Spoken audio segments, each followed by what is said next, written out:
welcome back. Today I'm doing a tutorial on how to do the single crochet stitch as well as the single crochet increase and the single crochet decrease. The single crochet stitch is used in so many projects, especially anything that requires a tight weave, either to hold in stuffing or to just keep it a tighter knit so that little fingers can't poke through it. So let's go ahead and get started. I went ahead and prepped a little piece to work off of today. To do the single crochet, if you're working in a flat piece, usually you're going to be chaining up 1 and then go ahead and insert your hook into that first stitch, yarn over, pull it through, yarn over, and pull through the 2 loops on the hook. That is a single crochet, so fairly straightforward. Again, it's insert your hook into the stitch, yarn over, pull back through, yarn over, pull through the 2 loops on your hook. So that's a single crochet, just a regular plain single crochet stitch. Now I'm going to show how the single crochet increase works.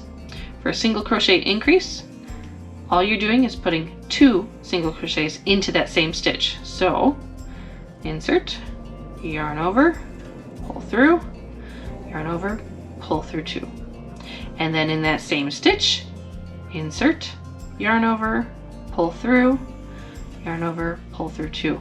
So as you can see there, we have 2 single crochets in that same stitch. So anytime you're coming across a pattern that says to do a single crochet increase, this is what it's talking about. Just put 2 single crochets in the same stitch.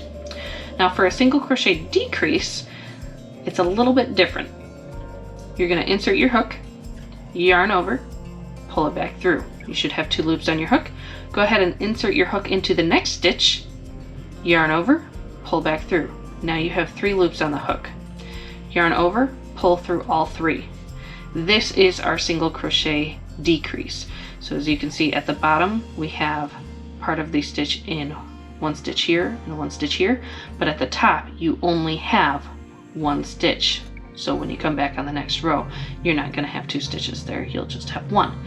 So again, single crochet decrease, you're inserting your hook, yarn over, pull through, insert into the next stitch, yarn over, pull through, yarn over, pull through 3 loops. And that is the single crochet decrease.